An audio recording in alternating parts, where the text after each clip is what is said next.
This is the Your Sports Resource Podcast, where each week you'll learn actionable strategies that you can implement so the operations of your club support your coaching staff and the direction of your organization. We are committed to excellence in youth sports leadership. Let's get started. Okay, welcome everybody to this week's episode of the Your Sports Resource Podcast. My name is Renata, and I am very grateful that I have a special guest, Danielle Locke, on the show today. Danielle is the founder of Lockstep Partners, LLC, an advisory firm which specializes in nonprofit management, donor cultivation, fundraising and campaign strategies, and board engagement. Danielle serves as a fundraising coach for nonprofit leaders, nonprofit advisor, a speaker, and a trainer as well. She's very busy.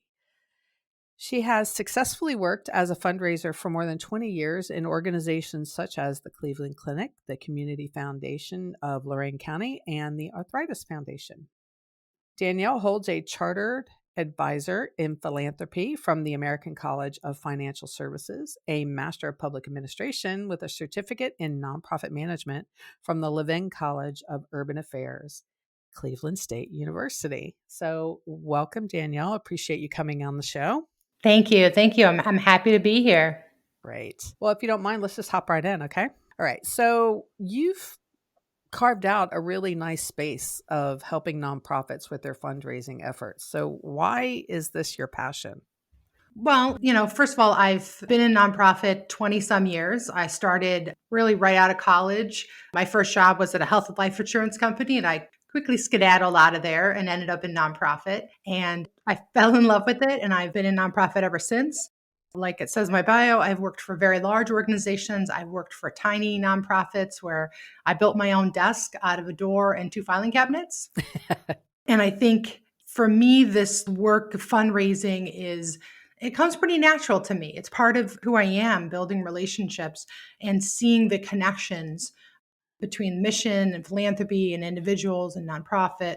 And so, I've been around the block, and I feel like I really want to share the knowledge that I have. And the impetus behind launching my business was because my last position, I was a fundraiser, but I, was the gift planning officer at a community foundation. So my role was creating endowment funds, working with individuals, doing large $1 million gifts. Great. But, I would sit in these grant funder meetings, right? And I'd be with the committee members, and they would be talking about nonprofits, and we would be judging them based on their success. We would talk about the executive director, whether they were a good investment of our donors' dollars, all of these things.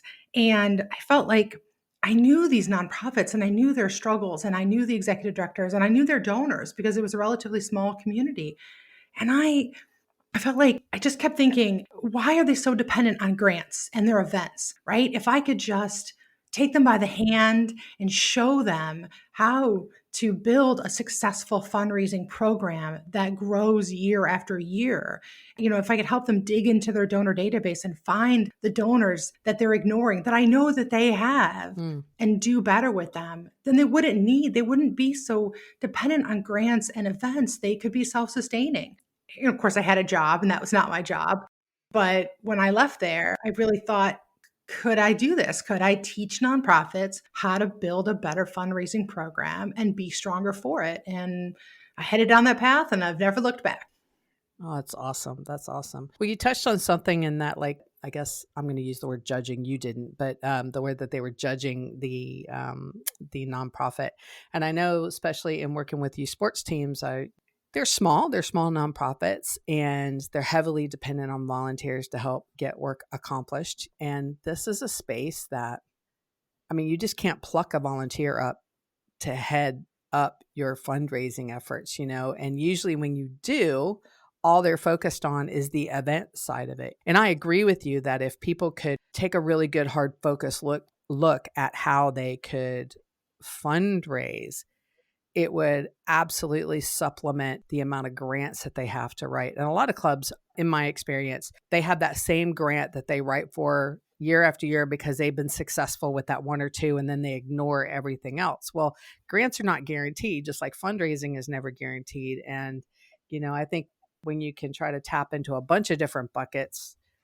I mean, you fund yourself in so many different ways versus just hoping and praying on a whim that that one grant's going to come through. So, how do you, I don't know if you have experience in working with really small companies like a sports organization. And I want to say that they're kind of lackluster in the fact that they do the same repetitive things over and over again. So, how do you get them out of that? Like, no, there's so many opportunities. You just need to do this, and get them into that mindset of taking that on when they probably feel like it's really overwhelming. How do you do that? It's simpler than you think. Two things that I do when I start working with any size group, and a lot of my clients are very small, is one is I take a look at everything that they have done, right? Because if you've been around more than a minute, there's good stuff to be had. You've got some volunteers, some board members that may have fallen away, maybe a bunch of lists of donors or people that gave to an event that no longer give, right? There's Mm-hmm. there's good stuff, right? So I always work with nonprofits to dig around and find the good, right? And then let's figure out, how do you do more with that, right? How do you recontact those donors? How do you sort of go back and take advantage of the things that were good, right? The other piece of it is we do a simple exercise where I give them a fundraising grid, and it's basically just like January, February, March, April, May, June, right? And start to like map out the year. And for your groups, it might only be 6 or 9 months, right? But what is it that you're going to do in January? Are you going to send a letter in February? You Mm-hmm. have maybe, the summers are really busy with events and with games. So then do you do an end of year, like a fall fundraiser thing, right? What does that look like, right? And then how do you fill in the gaps, right? Which you'll often see in that very simple exercise is that they probably do a whole bunch of stuff at the beginning of the season, at the end of the season, right? But what happens during the year? Are you taking advantage of people sitting at the game doing nothing? What are those holes that you have? And the other thing is to take a hard look at what you've done and say, is it still working, Right. right? Is this event still effective? Are we still making money? Research will tell you most events have used to be a 10-year life cycle before you needed to blow up an event and totally change it. I think in this day and age, it's probably 5 or 6 years Yeah. before an event hits its maturity, and you need to either do something different or blow it up and make it different in such a way that it feels fresh and new. One of my old bosses used to say, if you add something, you have to take something off. So don't just keep adding a bunch of little stuff thinking it's going to add up to a lot. Yeah. You need to be choiceful. You need to make choices about what is going to be the best given your resources, your volunteer base, what's of interest to your audience, and go after those things. Right.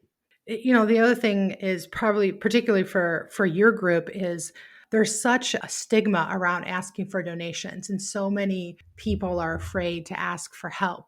So I do a lot of work with nonprofits around that and getting past that fear. But you're not alone. So many nonprofits, even ones I've worked with that have been around 40 or 50 years, have been sort of haphazard in their fundraising and maybe haven't sent a letter of appeal in a while, or maybe never have. So Right. that's one of those things that, we try to put our bootstraps on and say, all right, we're going to ask for some help. And, some people will respond and some people won't, but you'll be far better off for having done that. Yeah.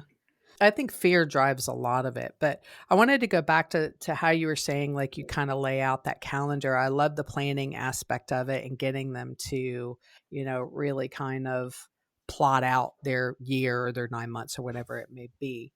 Do you also get them to think about, like, is it also helpful to plan out what you actually need the funds for?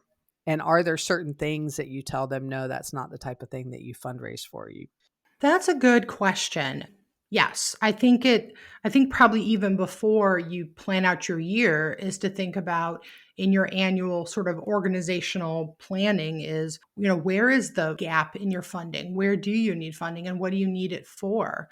If you can identify specific needs, a lot of times when I work with nonprofits, I'll encourage them to do 2 letters a year. One maybe spring, fall, or spring, summer, and one like end of year, Thanksgiving time. I usually encourage them not to just have it be a blanket appeal. Like, is there a specific need? Is there materials, uniforms, new benches? What is it? What is the specific need? And then tie a story to that, right? Like, what does it mean if you had a new scoreboard, right? What would that look like? Right. And communicate that. To me, that's telling a story. Yeah, donors like stories, and they also like tangible, right? They Yeah. like to know that their money's going to something specific. So that's really good when you have a plan to say, okay, for this appeal, for this request, we're looking for X amount of money for this purpose. And people like to know that it's going to a specific cause for a specific reason. Yeah, I hope that answered your question. Yeah.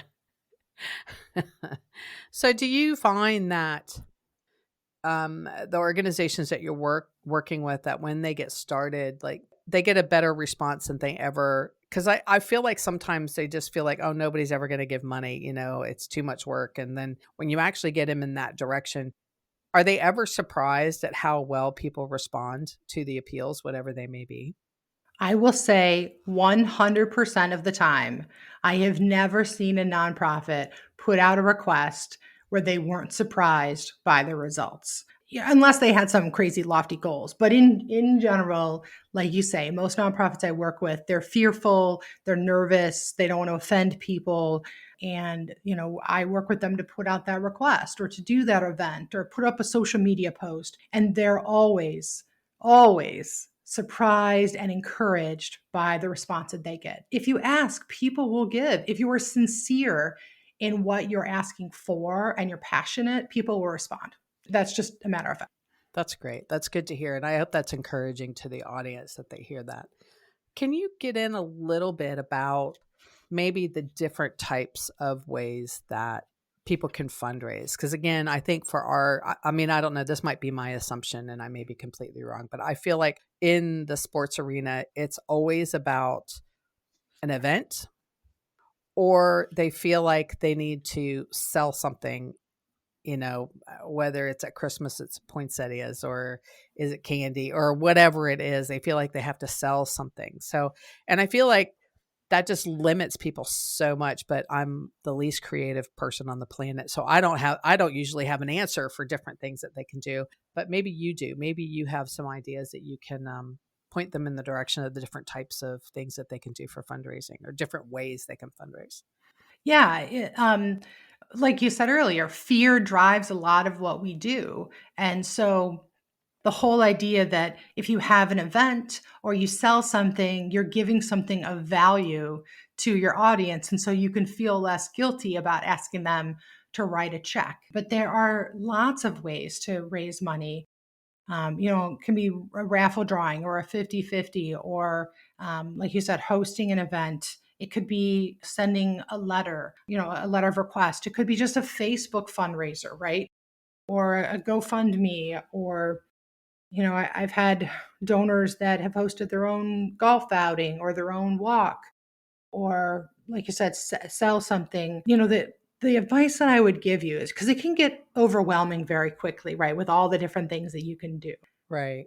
And so I would say to sort of take a minute and brainstorm, what do you need, right? How much you're trying to raise, what do you need it for? And then what do you have access to, right? Like, do you know somebody that can donate a bunch of ice cream and you could do an ice cream social? Do you know a celebrity that people would pay to meet? Or can you tag on to somebody else's event? What is it what are the relationships that you and your volunteers and your parents have access to, that, and you can't do them all. You got to pick like one or two.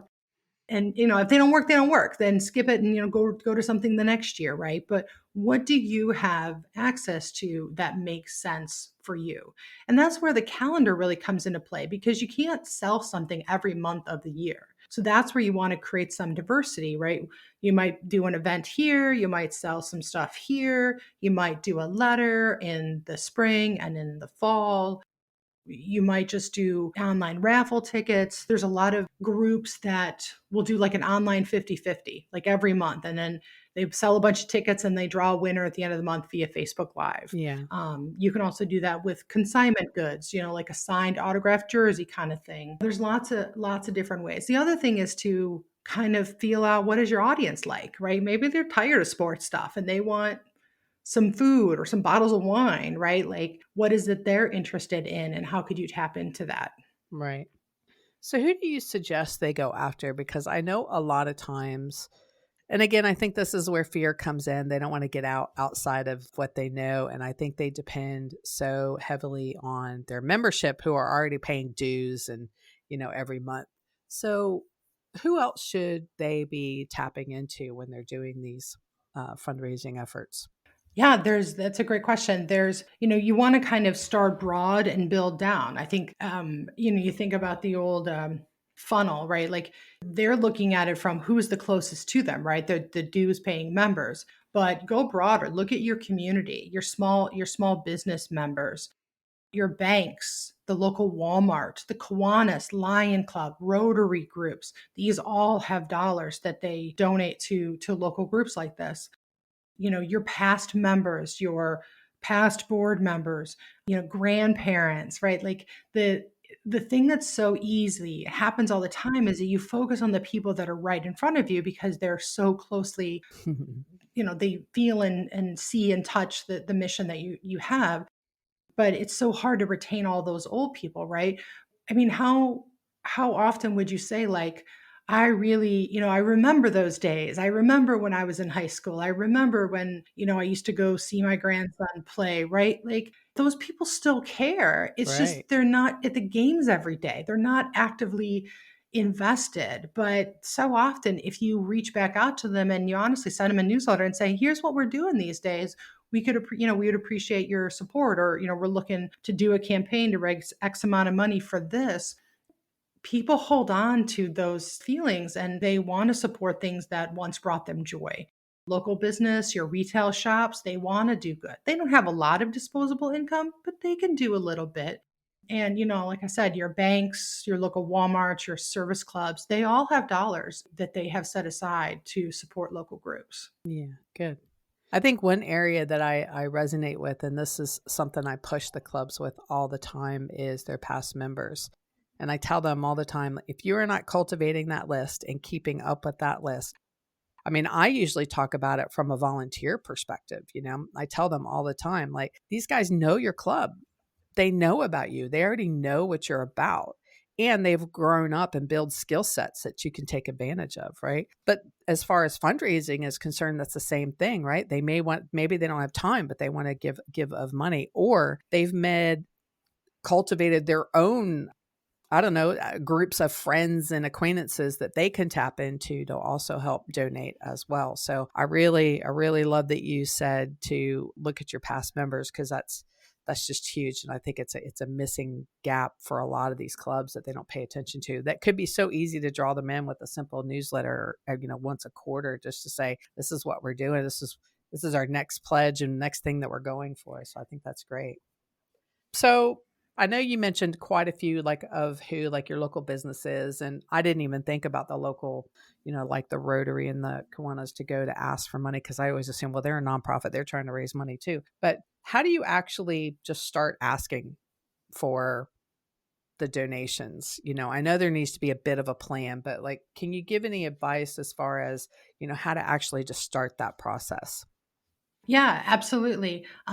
Talking about, stepping back a second, you were talking about the membership and your past board members. One of the things that I always encourage is that might seem overwhelming. You might have hundreds of past members, right? Mm, But start with either the most recent members or your board, or most recent people that were in leadership positions. I can tell you that I chaired a board for 6 years. I just finished last summer and I haven't heard anything from them.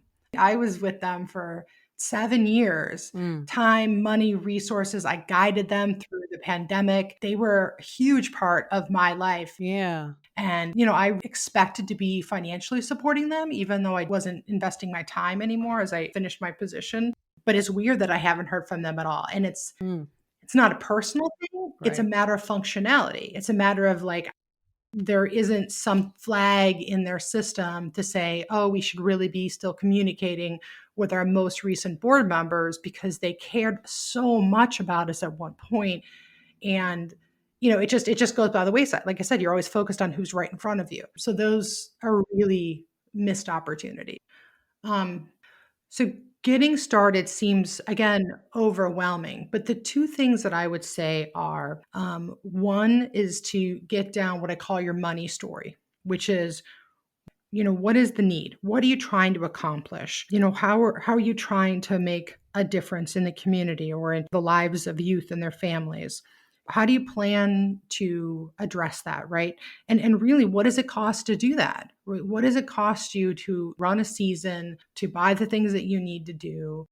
You would surprise you the number of organizations, no matter their size or their experience, are not clear about what they need and what they're trying to do when they communicate with people. We do great work and you should support us. And that's not enough anymore. Yeah. You need to be very clear about how my dollar is going to have impact, what you're going to do with it, and what you expect to happen.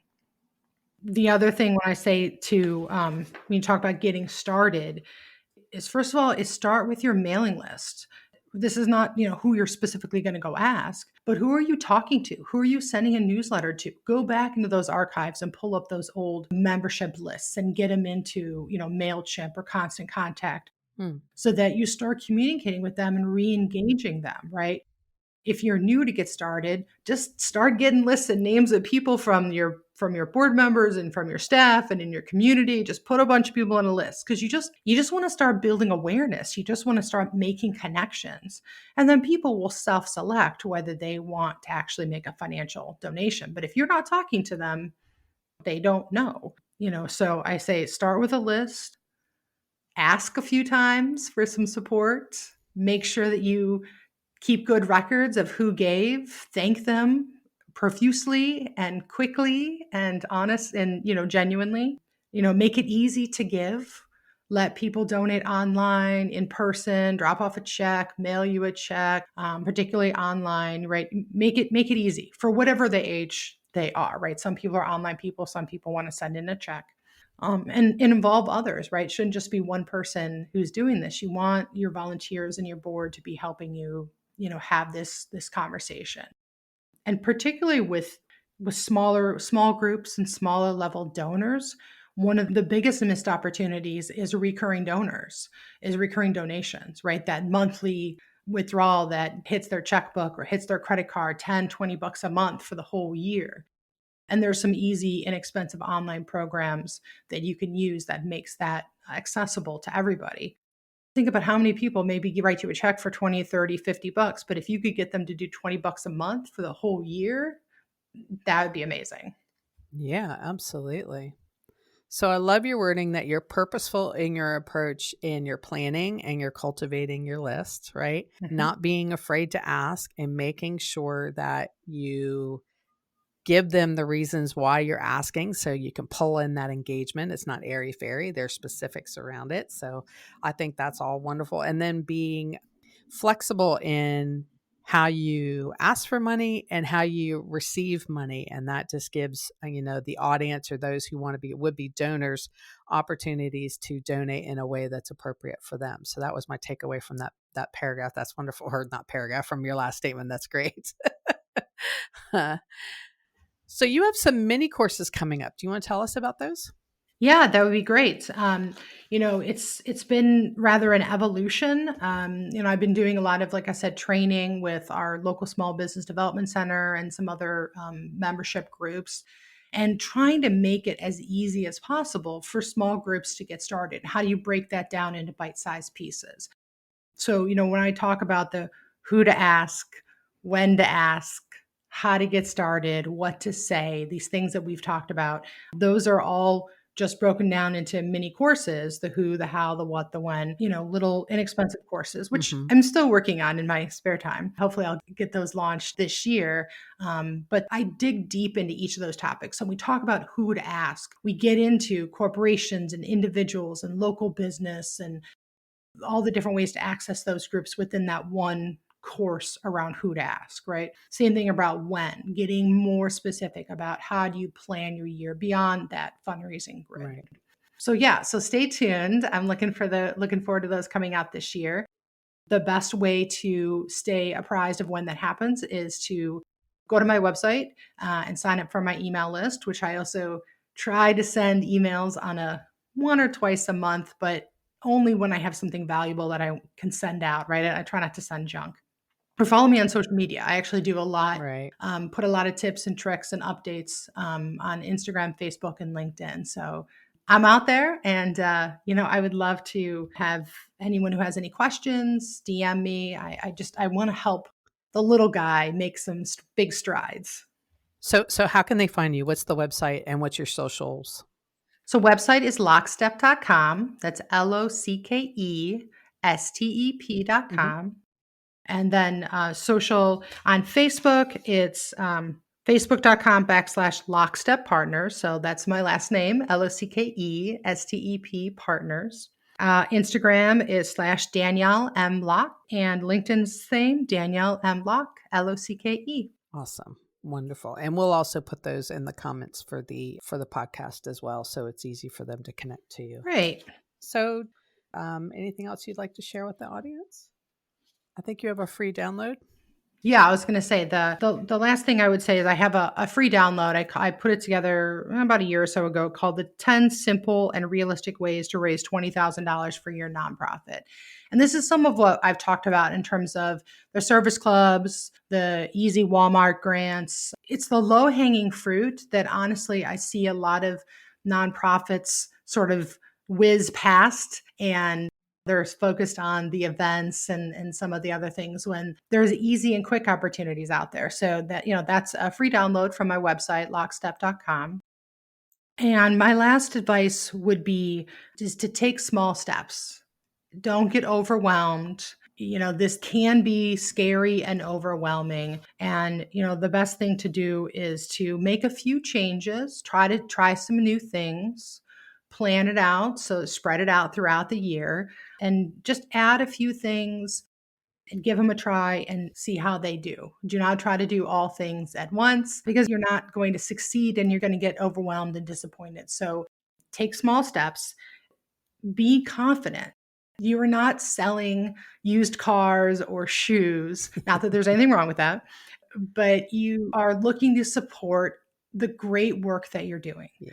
So be passionate, be proud, be confident, and be sincere, right? Just be genuine in the fact that you believe in the work that you're doing and the mission that you're striving for, and you are asking them to join you, right? Because you're giving a whole bunch of yourself and you're asking them to get involved, to give a little bit of their time or their treasure or their talent to help you move your mission. Right. And there is absolutely nothing wrong with that. You should feel great about the work that you're doing.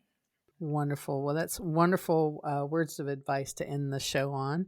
I really appreciate you joining us today. And for our audience, if you need help and assistance with your fundraising efforts, please look up Danielle and her organization and give her a conversation. Send her an email and check out what she has to offer. Maybe she can help you move to the next step. Okay, listeners, that's all for today. Thank you so much for joining. And thank you, Danielle, for being here. And we hope that you will like, rate, and review the podcast so many more can hear the information on how to lead your organization well.